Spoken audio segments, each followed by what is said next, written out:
Big data मैं पहले भी बता चुका हूं। Big data is term used to describe data that is too large and complex to store in traditional databases. हमारे जो ट्रेडिशनल डेटाबेसेस हैं, जो डाटा उन ट्रेडिशनल डेटाबेसेस पे स्टोर नहीं हो सकता, ऐसे डाटा को हम बिग डाटा कहते हैं। अब हर ऑर्गेनाइजेशन के लिए डाटा जो है वो बैकबोन की तरह है, क्योंकि डाटा को प्रोसेस करना है, डाटा को एनालाइज करना है, डाटा को स्टोर करना है, और स्टोर करने के बाद उससे डिजायर रिजल्ट्स भी प्रोड्यूस करवाने हैं। तो ये प्रॉब्लम बिग डाटा के साथ थी कि बिग डाटा जो है ट्रेडिशनल डेटाबेसेस के ऊपर ना स्टोर हो सकता है, अगर स्टोर होता है तो बहुत कम डाटा स्टोर होता है, डाटा को प्रोसेस करना बहुत ज्यादा मुश्किल हो जाता है, जो मिनट्स का काम है, सेकंड का काम है, वो घंटों लग जाते हैं। डाटा का एनालिसिस करना है, वो भी हमारे लिए टफ जॉब थी बिग डाटा को हैंडल करने के लिए, क्योंकि ट्रेडिशनल डेटाबेसेस जो है वो इसको सपोर्ट नहीं करते थे, फैसिलिटेट नहीं करते थे। 5E's हम ऑलरेडी कर चुके हैं। जैसे वॉल्यूम था, उसको जल्दी से गो थ्रू कर लेते हैं। जो बिग डाटा का साइज बहुत ज्यादा था, volume, size of big data, incredible amount of data. आपको पता है कि जितनी हमारे आजकल डिवाइसेस हैं, आईओटी डिवाइसेस हैं, incredible amount of data produce कर रही हैं डेली, पर मिनट, पर सेकेंड, पर डेज, बहुत ज्यादा डाटा प्रोड्यूस कर रहे हैं। डाटा जनरेटेड, और डाटा जो है हर सेकंड पे जनरेट हो रहा था। आईओटी डिवाइसेस जो सेंसर लगे होते हैं वो स्टॉप नहीं करते। वो जैसे आपने ये देखा होगा ना कि जो सीसीटीवी कैमरे लगे होते हैं, या फिर वो सेफ सिटी का प्रोजेक्ट जो है वो चलान के लिए, वो माल पे, बल्कि हर जगह पे वो कैमरों को फंक्शनल करते जा रहे हैं। वो 24 आवर डाटा जनरेट करते रहते हैं, डाटा जनरेटेड ईच सेकेंड। जैसे कि फ्रॉम सेलफोन से भी डाटा जनरेट हो रहा होता है, सोशल मीडिया से डाटा जनरेट कर रहे होते हैं, ऑनलाइन ट्रांजेक्शन हो रही होती है, डिफरेंट सेंसर भी डाटा जनरेट कर रहे होते हैं।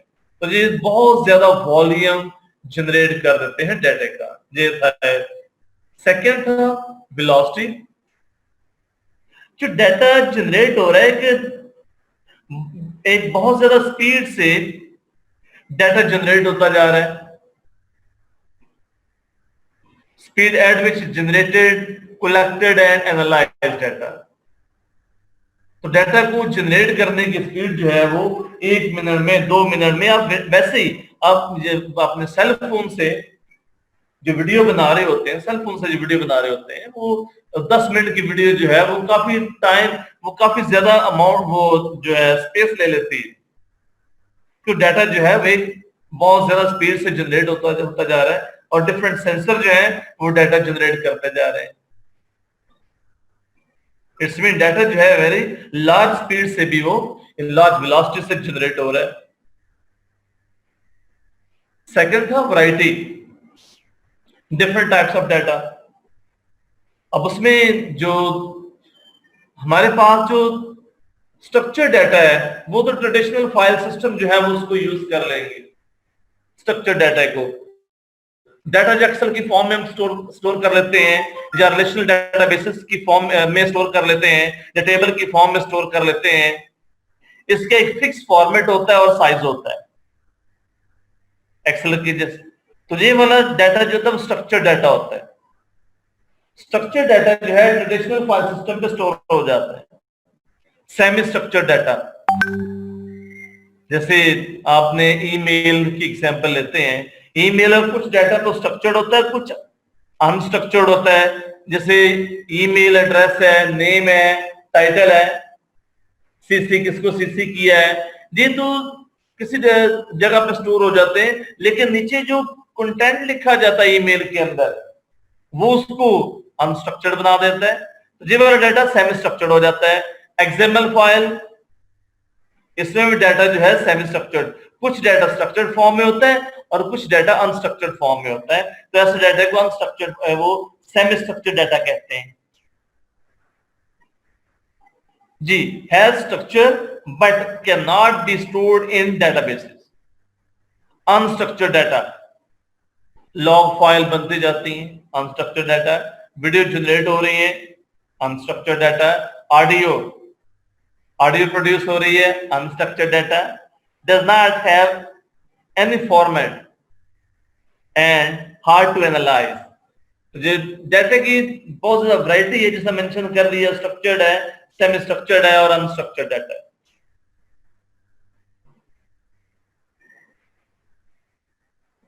नेक्स्ट हमारे पास वैल्यू।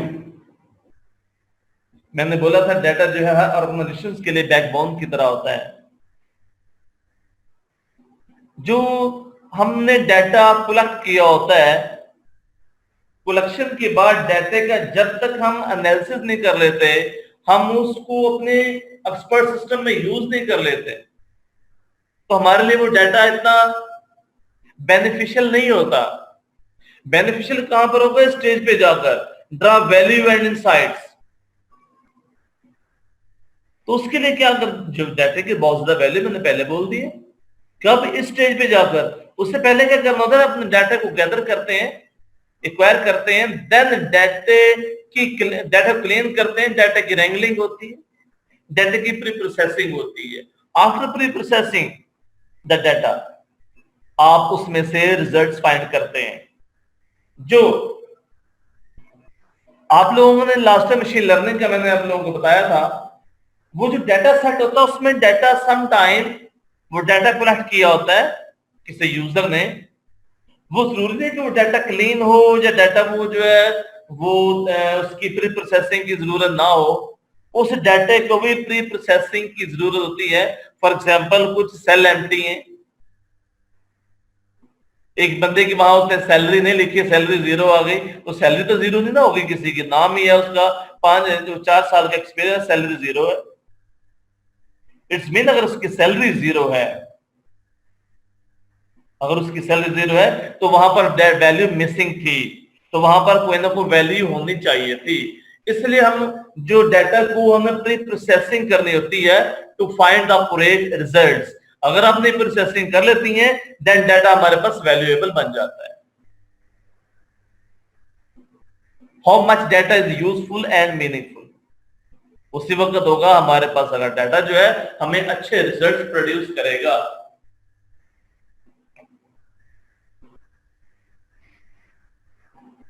नेक्स्ट हमारे पास जो लास्ट भी है, इसका फिफ्थ भी है, वेरासिटी। जी, जो मैंने भी थोड़ी देर पहले बताया ना कि डाटा में प्री प्रोसेसिंग की जरूरत है। सम टाइम ऐसा होता है कि डाटा आपका बहुत ज्यादा नॉइजी होता है,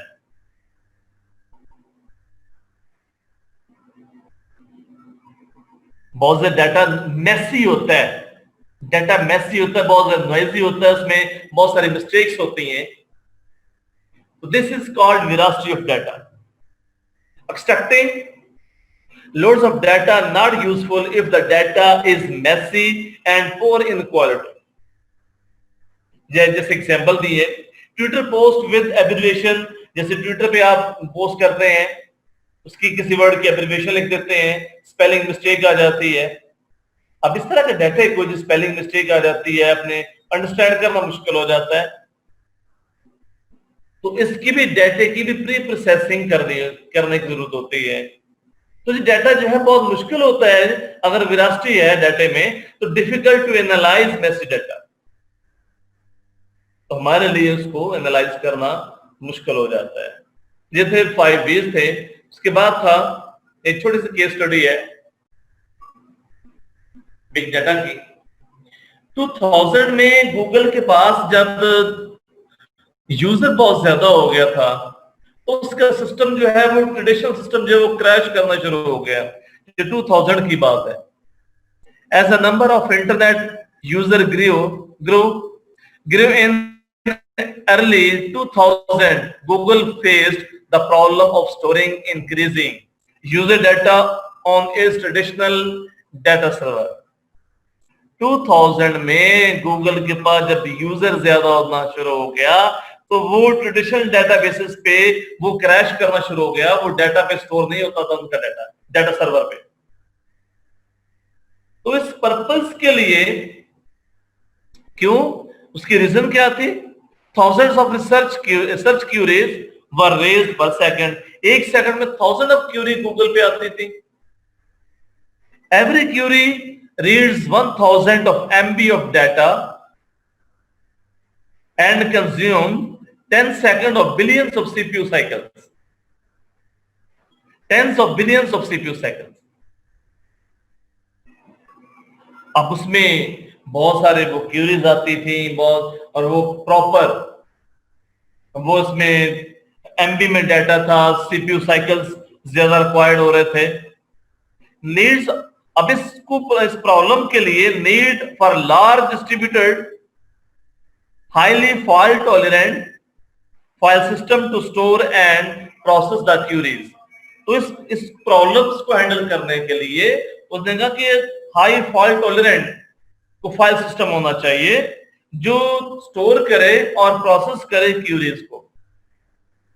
तो गूगल ने इसके जो सोल्यूशन दिया था वो शायद आप लोगों के नॉलेज में है, गूगल फाइल सिस्टम जो था जीएफएस।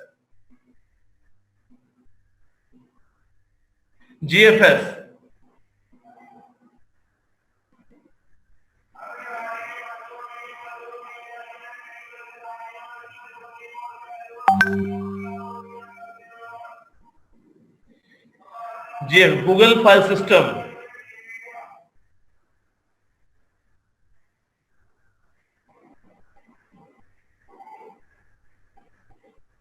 तो अननोन पर्सन होने क्लास में बैठा हुआ,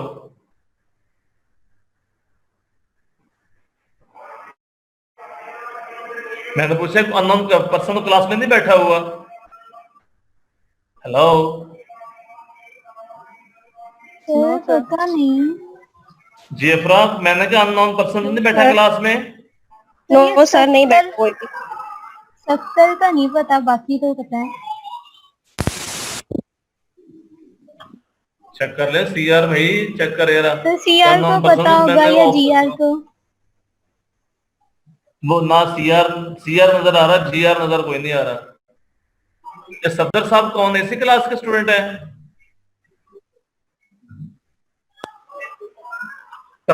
सफदर साहब जो हमारे क्लास के? हमारी क्लास में नहीं। No sir. सफदर आप कौन है? सफदर साहब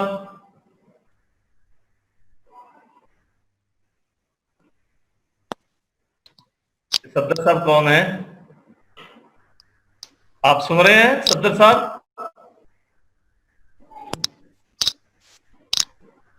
सफदर की आईडी से कौन है लॉगन?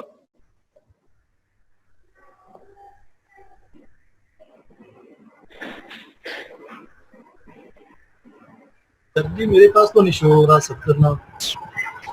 जी चले गए, नहीं बैठे हैं अभी? पहले शो हो रहा था, अब नहीं हो रहा सर। नहीं सर, है क्लास में, अभी मुझे शो हो रहा है। क्लास का नहीं है सफदर, कौर तो नहीं है? नहीं क्लास का नहीं है सर। चलो मैंने वेटिंग में डाल दी है।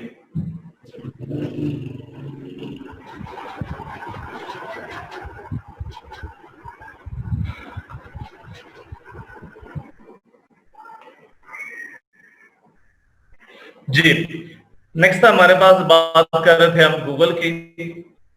तो उसके लिए गूगल फाइल सिस्टम जो है इंट्रोड्यूस करवाया गया। गूगल फाइल सिस्टम क्या करता था? गूगल फाइल सिस्टम डाटा के चंक्स बना देता था। सर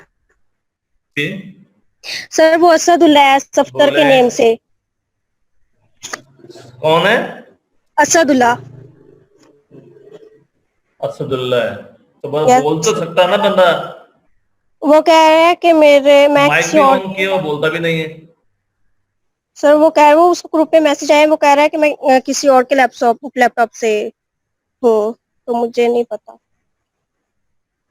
चलो वो तो ठीक है, लेकिन माइक तो ऑन वो बोल तो सकता है, बोल भी नहीं सकता। जी सर।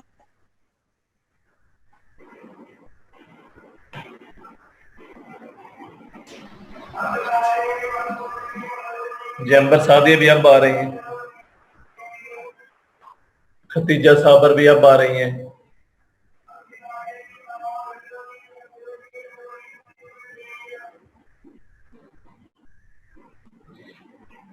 जी जिस सिस्टम ने क्या किया था जब हमने इंट्रोड्यूस करवाया था Google file system,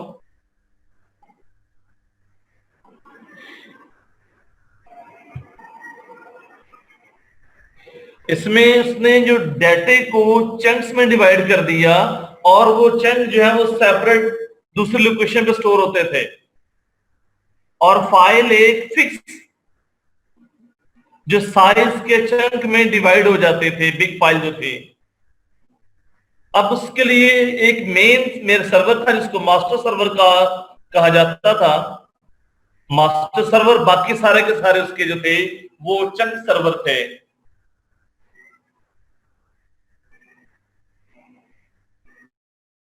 GFS consists of single master and multiple chunk server। जो बड़े साइज की फाइल थी उसके छोटे छोटे चंक्स बना लिए जाते थे, अप्रोक्सीमेटली 64 MB का एक चंक। तो जब मास्टर स्लेव का रिलेशनशिप बन जाता था, मास्टर सर्वर पे मेटा डाटा, उसकी मेटा डाटा होता था, बाकी डाटा जो स्टोर होता था चंक्स पे।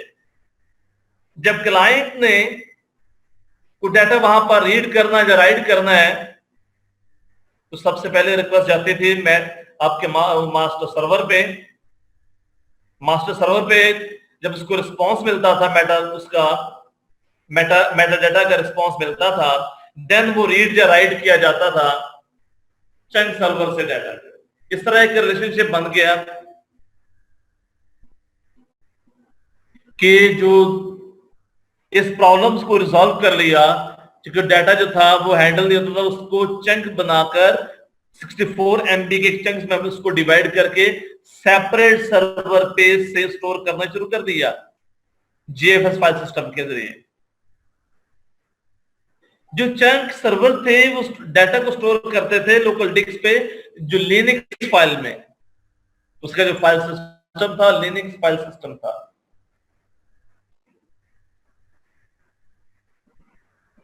अब जब भी एक यूजर आता था, वो सबसे पहले इंटरेक्ट करता था किसके साथ? मास्टर सर्वर के साथ।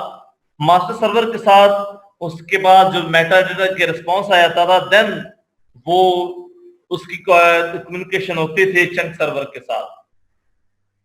First interact with master for meta data, then जब उसके साथ वो इसकी इंफॉर्मेशन आ जाती थी क्लाइंट सिस्टम पे, देन वो इंटरेक्ट करता था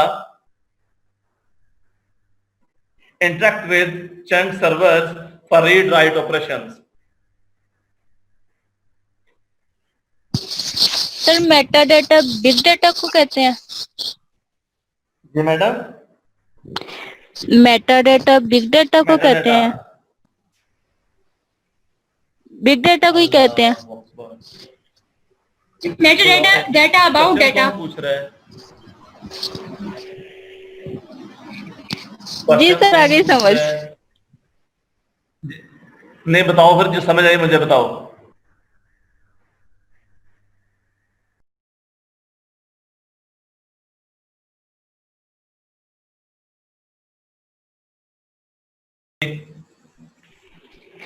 सर जैसे डेटाबेस के अंदर डाटा डिक्शनरी होती है, जो हमने डाटा स्टोर करना होता है वो उसके अबाउट डाटा डिक्शनरी में स्टोर किया होता है उन्होंने। डाटा टाइप्स हो गया। ठीक है सर डाटा टाइप्स जिसमें स्टोर होती हैं डेटाबेस के बारे में। अगर लाइब्रेरी की एग्जांपल लेते हैं ना, तो लाइब्रेरी में अगर मैनुअली एग्जांपल लें तो वो रैक बने होते थे छोटे छोटे से, उसके अंदर कार्ड पड़े होते थे। जी जी। पूरी बड़ी अगर लाइब्रेरी जो है वो 3-4 हाल 5 हाल में पड़ी हुई है, तो एक छोटे से ना वो कबड़ में वो छोटे छोटे वो उसके ड्रॉज होते थे, उसके अंदर कार्ड रखे होते थे। वो कार्ड जो थे मेटा डाटा थे। वो जिस बुक को भी उन्होंने वो हमें कहते थे कि बुक हमें चाहिए फलां बुक चाहिए, वो कहते हैं कार्ड में देख लो, फलां रैक में कार्ड पड़े होंगे। हम वो कार्ड वहां सर्च करते, कार्ड का नेम, कार्ड के ऊपर नेम लिखा होता था, देन हम बताते यार ये वाली बुक है। वो जाकर उस, हमें नहीं पता कहाँ बुक पड़ी है, वो जाकर उस कार्ड के ऊपर उस बुक के बारे में कंप्लीट इंफॉर्मेशन पड़ी होती थी। ये बुक जो है फलां शेल्फ पे पड़ी हुई है, फलां रो में पड़ी हुई है, फलां फ्लोर पे पड़ी हुई है, और ये बुक का नेम है। वो मेटा डाटा था। जब बड़ी फाइल्स आ जाएगी, बड़ी फाइल्स को छोटे छोटे चंक्स में डिवाइड कर देंगे, तो वो जो डिवीजन करके जो इंफॉर्मेशन, बेसिक इंफॉर्मेशन होगी, वो मेटा डाटा में पड़ी होगी। जो पहला वाला मेन जी सर। सर्वर था, मास्टर सर्वर जो है।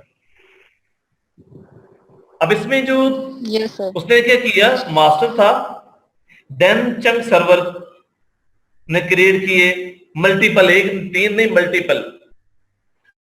अब उसने चेक करें जरा, एक फाइल का, उसने एक फाइल के कितने चंक बना दिए, जहां पर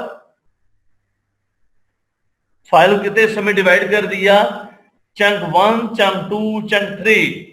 जो फाइल 1 थी, इसका एक जहां पर स्टोर हो गया, फाइल 1 का चंक दूसरा जहां पर स्टोर हो गया, फाइल 1 का चंक 2 जहां पर स्टोर हो गया, फाइल 1 का चंक 2 जहां पर स्टोर हो गया। अब ईच चंक है 64 MB। इसके जो चंक जो थे 64 MB के बनाए थे उसने। और एक और दूसरी बात, each chunk is replicated on multiple chunk server 3 by default. जब मल्टीपल सर्वर पे वो चंक्स जो है वो डिवाइड हो जाते थे। फाइल एक थी, फाइल क्या बन जाते, जैसे फाइल 1 है, चंक 1 है, फाइल 1 का चंक 2 है, फाइल 1 का चंक 1 है, फाइल 1 का चंक 2 है। ये दोबारा इधर स्टोर किया हुआ है और कुछ नीचे स्टोर किया हुआ है। तो मल्टीपल लोकेशंस पे उसकी डुप्लीकेट करके, रेप्लिकेट करके वो स्टोर कर दिया जाता था। ये रेप्लिकेट क्यों करते थे, रेप्लिकेट क्यों किया? अगर उनमें से कोई सा एक सर्वर जो है, कोई सा सर्वर अगर डाउन हो जाता है, क्रैश हो जाता है, तो वो हमारा जो डाटा है वो लॉस ना हो और हमें पता भी ना हो, वो डाटा एक्सेस हो जाए। जैसे चंक सर्वर 2 पे वो क्रैश हो जाता है, इसकी फाइल 1 चंक 2 जहां पर पड़ी है और चंक सर्वर 1 पे भी पड़ी हुई है, फाइल चंक 1 वो वहां पर पड़ी हुई है, फाइल 2 चंक 2 वो लास्ट सर्वर पड़ी हुई है। इसमें अगर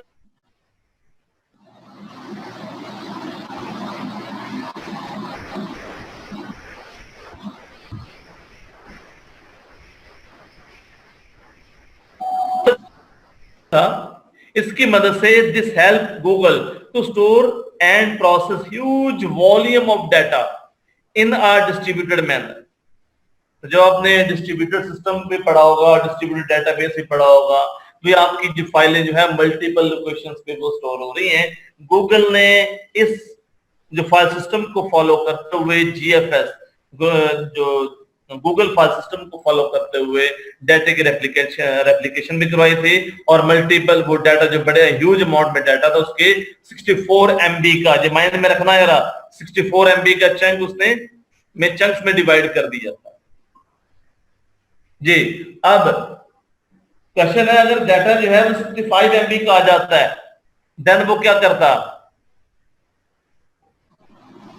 क्वेश्चन इज दिस, 64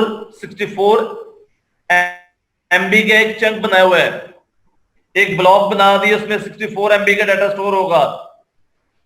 अगर डाटा 65 MB आ जाता है, फिर वो क्या करे जी? क्वेश्चन सर उसको 2 चंक्स में डिवाइड कर देगा।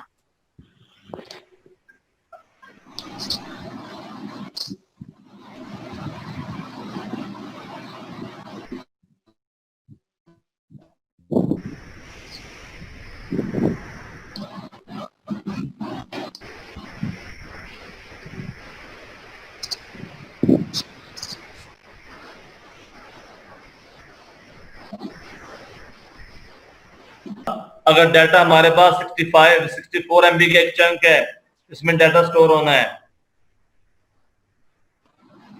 अब 64 MB के चंक बने हुए हैं, एक फाइल आती है वो 65 MB की आ जाती है, देन वो कैसे इसको हैंडल करेगा? जी एनीवन? सर उस फाइल को 2 चंक्स में डिवाइड कर दिया जाएगा। जी कैसे वो टू कितना कितना डिवाइड करेगा वो? Question is this. सर 32 और आई 33। 32 और 33। कोई और? 64 एंड 1। 64 एंड 1। अब देखो ना, हमें एक चंक के लिए एक जो ब्लॉक रखा था उसमें 64 MB का डाटा स्टोर होना था, मैं 64 MB का कर दिया। अब जो दूसरा उसका चंक आना है वो 1 MB का है, लेकिन डाटा कितना वहां पर स्पेस कितना ब्लॉक में पड़ी थी? 64। तो 63 जो है स्पेस वहां पर वो ऑक्यूपाई नहीं होगी। ये थोड़ा सा ड्रॉबैक भी इसका है।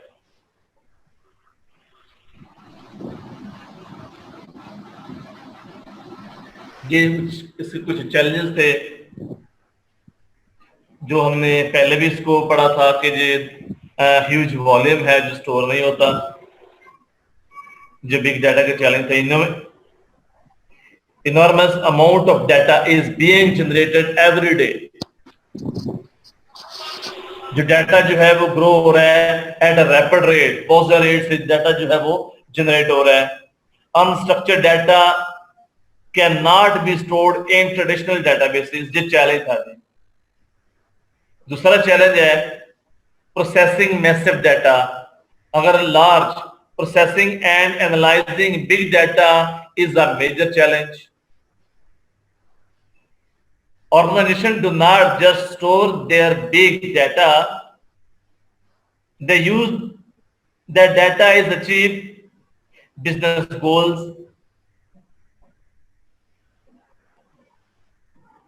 Processing and extracting insights from big data takes time. ये भी सेकंड चैलेंज था। जब हमने डाटा को प्रोसेस करना था बहुत ज्यादा टाइम ले रहा था। जो टाइम वो हमें 1 मिनट में इसको उसका रिजल्ट चाहिए थे वो 1 घंटे में रिजल्ट आ रहे हैं। तो जो दूसरा चैलेंज था। एक और चैलेंज है इसकी, जो थर्ड चैलेंज है प्रोसेसिंग मैसिव डाटा। जी डाटा को सिक्योर करना वो भी एक हमारे लिए बिग चैलेंज था। अब इन चैलेंज के लिए जो सॉल्यूशन आया वो हडूप का सॉल्यूशन आया था। What is Hadoop? हडूप का नाम तो हमने सुना है।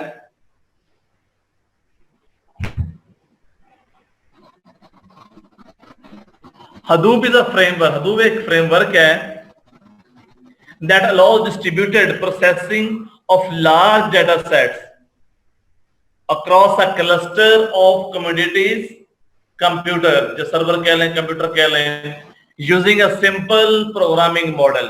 एक प्रोग्रामिंग मॉडल पे जो डाटा डिस्ट्रीब्यूटेड लोकेशन पे पड़ा हुआ था उस डाटा को उसने क्या करना था? प्रोसेस करना था।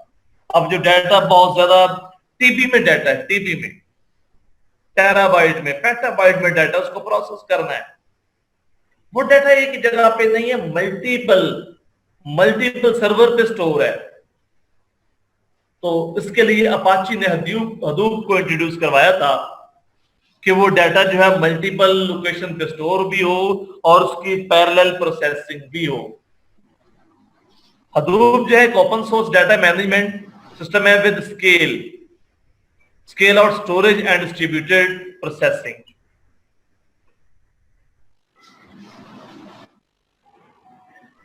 Apache Hadoop has been the driving force behind the growth of big data industry।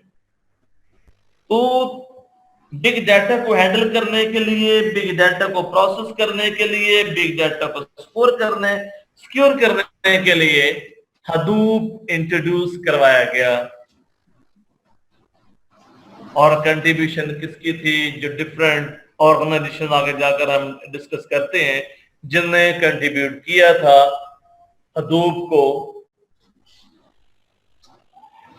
ये इस प्रॉब्लम को सॉल्व करने। उसमें गूगल भी है, उसमें याहू भी है।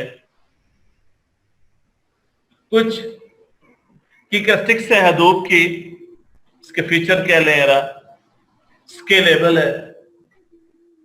इसमें जो अगर डाटा की अमाउंट ज्यादा हो जाती है ऑटोमेटिकली वो उसको अपडेट कर लेता है स्केल उसका हॉरिजॉन्टली या वर्टिकली, हॉरिजॉन्टली और वर्टिकली उसका स्केल अप या स्केल डाउन हो जाता है, स्केलेबल है।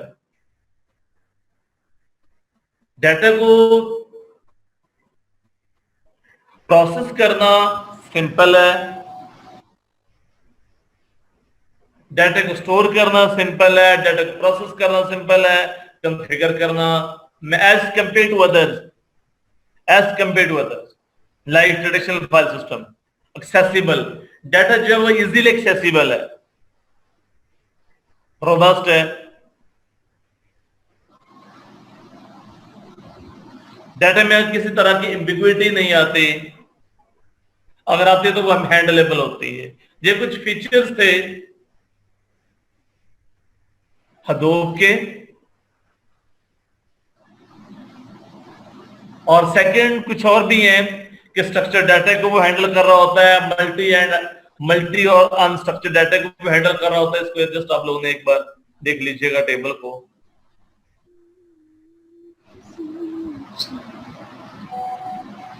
एक छोटा सा क्वेश्चन है, शायद मैंने पूछा, Hadoop is a framework that allow distribution processing small data की करती है जो लार्ज डाटा की करती है? जी, question is this. Large data set sir. जी, लार्ज डाटा सेट करेगा, स्मॉल की जरूरत नहीं है। Large data set it is also capable of processing. जिस स्मॉल डाटा सेट की भी इसमें कैपेबिलिटी होती है बट उसकी हमें जरूरत नहीं होती। However, the experience is true over a Hadoop one needs to have the data in TBs। मैं पहले बोल दिया डाटा जो है वो TBs में हो, because this is where our RDBMS takes odds and fails, whereas Hadoop does the same in a couple of minutes। TB में अगर डाटा है तो रिलेशनल डाटाबेस जो है, ट्रेडिशनल डाटाबेस जो है, उसको प्रोसेस करने में काफी आज ले लेता है, जबकि वही काम जो है हडूप जो है मिनट्स में, सेकंड में परफॉर्म कर देता है, क्योंकि हडूप जो है पैरेलल प्रोसेसिंग कर रहा होता है।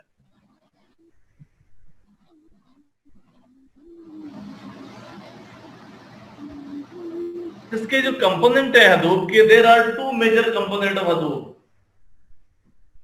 मेन कंपोनेंट दो है, हडूप HDFS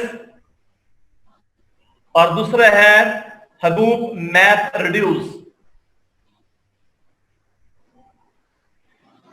हडूप के दो मेजर मैंने बोल दिया कंपोनेंट है। एक पहले वाला जो HDFS है, ये स्टोरेज कंपोनेंट है जो डाटा को स्टोर करने के लिए इस्तेमाल होता है। Solve the issue of storing rapidly increasing data। Hadoop HDFS को डिटेल से आगे जाकर हमने पढ़ना है। मेरा रिपीट सिंपल सा बता दूं कि जो डाटा को स्टोर करने की लेयर इस्तेमाल हो रही है HDFS है, Hadoop। अब डाटा की जो पैरेलल प्रोसेसिंग करनी है वो Hadoop मैप रिड्यूस करता है, help to process and analyse big data faster. जिसने प्रोसेसिंग करनी है हडूप मैप रिड्यूस ने, Hadoop HDFS Hadoop distributed file system, Hadoop distributed file system. ये क्या करेगा? फाइल जो डाटा को स्टोर करने के लिए इस्तेमाल होगा। There are two component of Hadoop, one is Hadoop HDFS, other is Hadoop map reduce.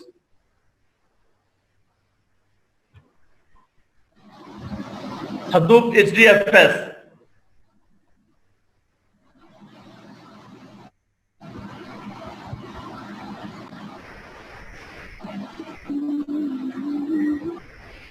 Hadoop distributed file system। Hadoop is the storage unit, this storage unit है of the Hadoop that store big data in a multiple servers machines instead on a central machine। जो एक machine पे नहीं multiple machine पे data store करता है। जो Hadoop का जो 1.0 वर्जन था, वो जो डाटा को डिवाइड करता था मल्टीपल चंक्स में, वो 64 MB का चंक्स बनाता था। जैसे गूगल फाइल सिस्टम 64 MB का चंक बनाता है, बट जो लेटेस्ट वर्जन है, वर्जन 2 जो है और वर्जन 3 जो है, वो अब 128 MB के चंक्स बना रहा है। मैं रिपीट कर रहा हूं, Hadoop distributed file system is the storage unit of Hadoop that store big data in multiple server। ये डाटा था मल्टीपल सर्वर पे स्टोर कर रहा है, सर्वर मशीन पे, instead of a central machine. Central machine पे नहीं, जो मल्टीपल जो सर्वर मशीन उस पे डाटा को स्टोर कर रहा है।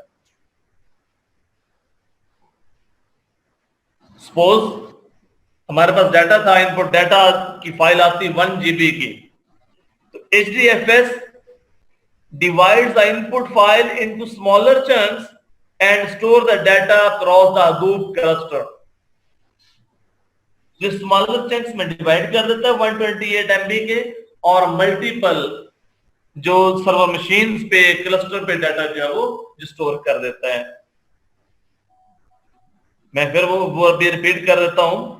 Files are split by Hadoop framework into blocks of default block size 128 MB था।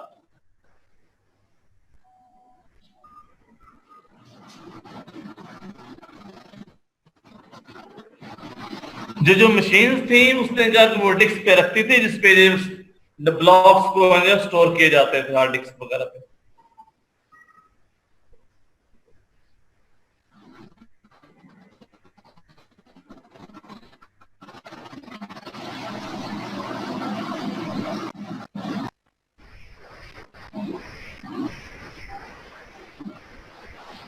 Hadoop distributed computing allowed to perform distributed parallel processing on large volume of data quickly and efficiently। अब जहां पर छोटा सा लिया, consider the following scenario. One machine अगर वो use करते हैं 1 TB का डाटा है और उसमें 4 IO चैनल है। ई चैनल जो है वो 100 MB यूज कर रहा है।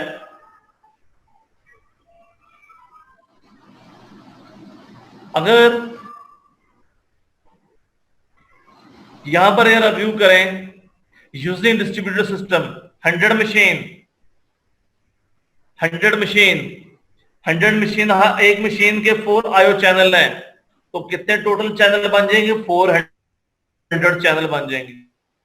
और ईच चैनल कितना? 100 MB का।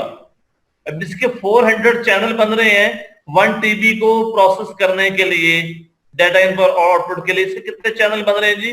सिर्फ 4 चैनल है। इट्स मीन ये वाला जो है, अच्छे से जब कैलकुलेशन की है, it will take 43 minutes for 1 machine of processing 1 TB of data, और जहां पर it will take 26 second, only 26 second for 100 machine. एक मशीन जो 43 मिनट्स लेती है, और वही काम 100 मशीन जो है 26 मिनट्स में परफॉर्म करता है। ये कैलकुलेशन आप करके देख लीजिएगा प्लीज। Hadoop की दूसरे कुछ और भी सपोर्टिंग जो उसके सपोर्ट करते हैं Hadoop को, हॉटन वर्क है। Horton distribution of Hadoop has resources that provide security to your data. Hortonworks क्या करता है? जो Hadoop के ऊपर डाटा है उसको, उसकी सिक्योरिटी, डाटा को सिक्योर करने के लिए हॉटन वर्क यूज करते हैं। Hadoop की जेबी डिस्ट्रीब्यूशन है।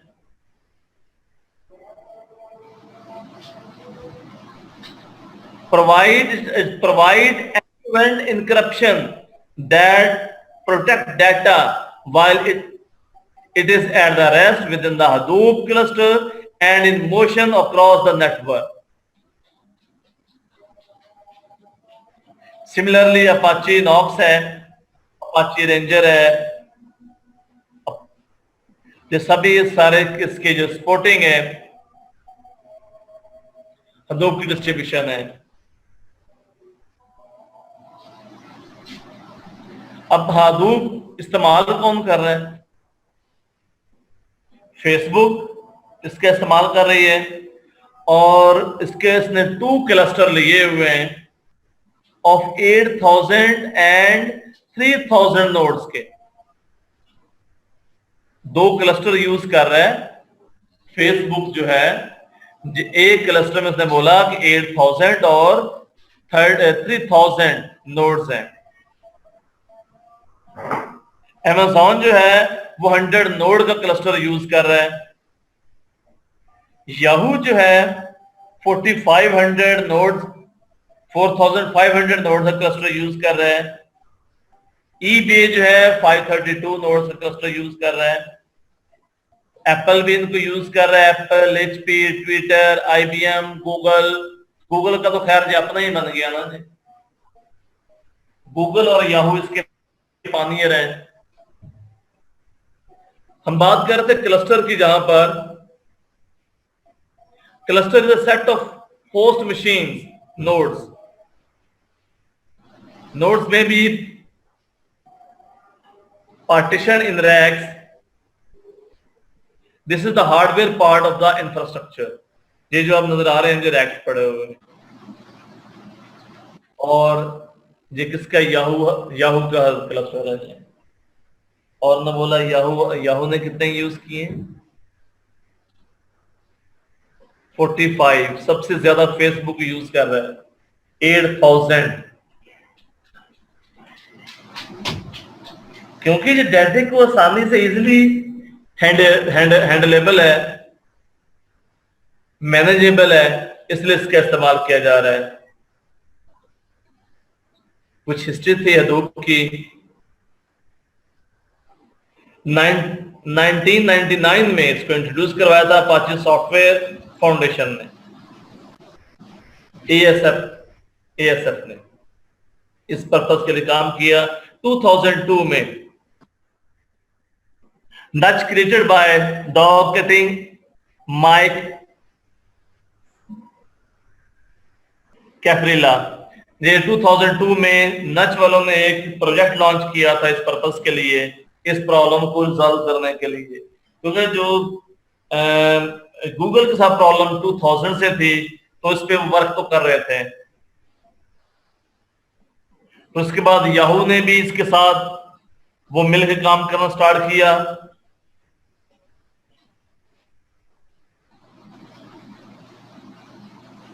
अच्छा, उससे पहले 2006 तक हडूप नहीं थी। बाद में जो नच जो था प्रोजेक्ट था वो उनमें जो कुछ लोग जो हैं वो आपस में वो डिवाइड हो गए ऑर्गेनाइजेशंस। देन उसके बाद हडूप जो है वो सेपरेट हुई थी 2008 में। पहले प्रोजेक्ट उसका यही चल रहा था अपाचे सॉफ्टवेयर फाउंडेशन की तरफ से, नच वालों की तरफ से था। नॉच याहू ने रिलीज किया था। Yahoo releases Hadoop as open source project to ऐसा 2008 में।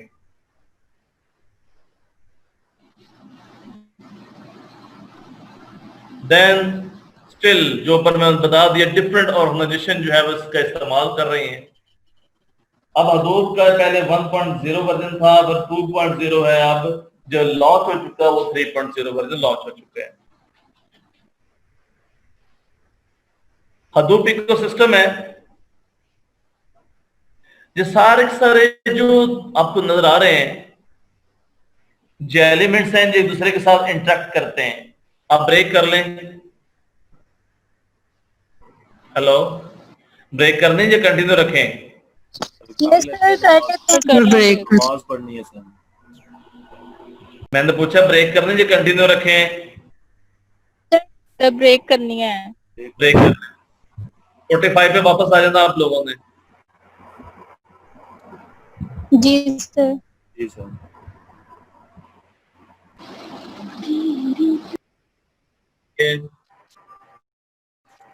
सिर्फ और सिर्फ जहां पर जो रिसेंट चेंज हुई होती है, चेंजेस आती है, वो एडिट लॉग में स्टोर होती है, जो अपडेट होती है, कोई चेंज आती है। FS image keep track of every change made on HDFS since the beginning।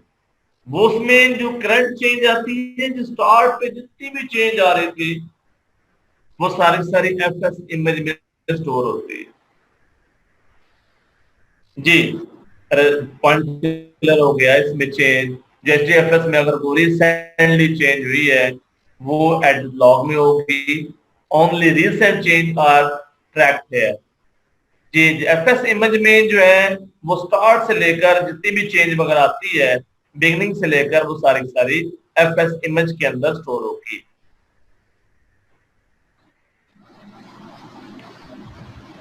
अब नेम नोड मैंने बोला एक नेम नोड दूसरा सेकेंडरी नेम नोड है, नोड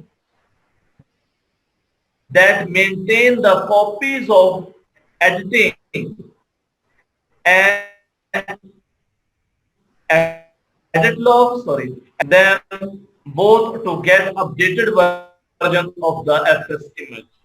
edit जो सेकेंडरी नेम लॉग क्या करता है, नेम नोड जो है ये एडिट लॉग ये वाली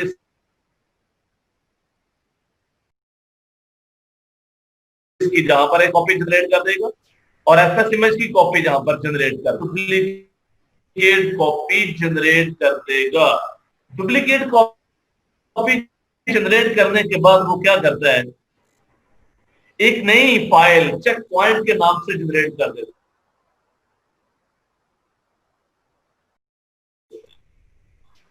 दोनों को सम अप कर सेकेंडरी नेम नोड है, दोनों को कंबाइन करके एक नई फाइल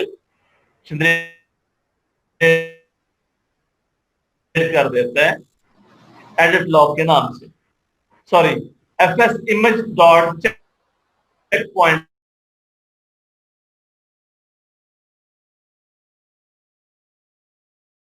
के नाम से। The secondary name nodes create periodic checkpoint file उसको एक इन दो बाइंड करने के बाद एक और फाइल क्रिएट कर देगा चेक पॉइंट के नाम से। जब चेक पॉइंट के नाम से जो फाइल क्रिएट हो जाती है देन ये दोबारा अपडेट करेगा आपके एफएस इमेज को। Updates new FS image into name node. दोबारा से उसको तो अपडेट करना है ना कि मैंने ये जो चेंज वगैरह की हुई है एफएस इमेज के अंदर जो चेंज आ जाए। सर मेरा क्वेश्चन है, जब चेक पॉइंट अब यूज कर रहे होते हैं तो टेम्परेरी तौर पर एडिट लॉग की एक और कॉपी जनरेट हो जाती है, duplicate copy during the check point.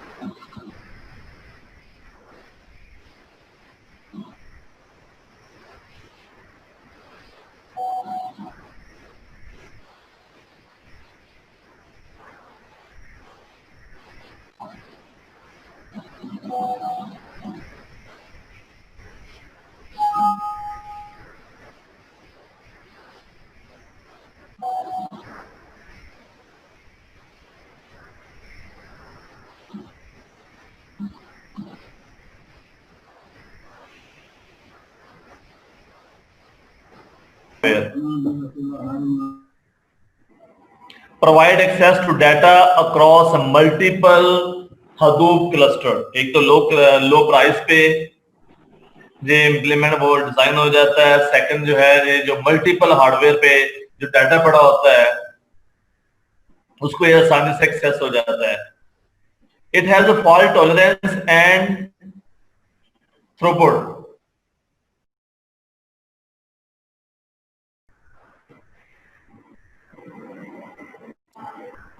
वो मल्टीपल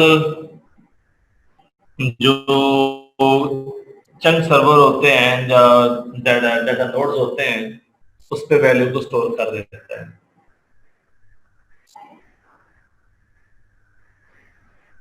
इसके भी कुछ चैलेंजेस थे जो ट्रेडिशनल सिस्टम में यूज होते थे। वही कॉस्ट वाला चैलेंज था, स्पीड का चैलेंज था, रिलायबिलिटी का चैलेंज था।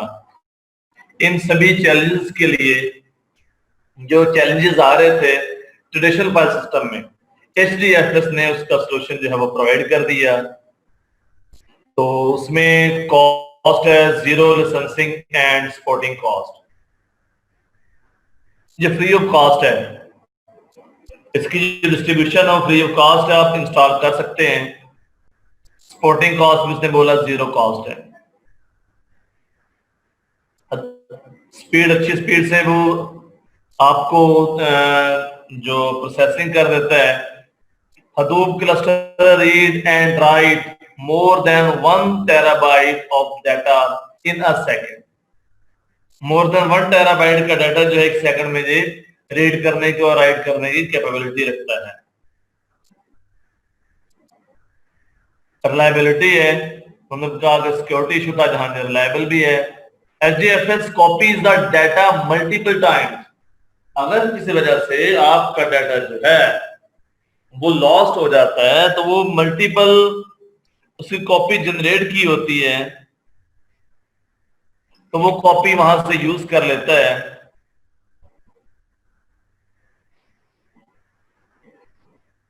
अगर डाटा किसी जगह से लॉस्ट हो जाता है तो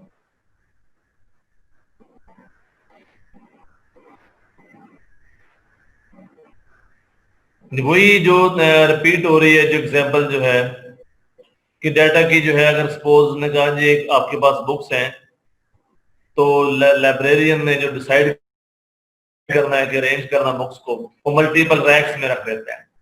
multiple also distribute multiple copies of each book on other racks. जैसे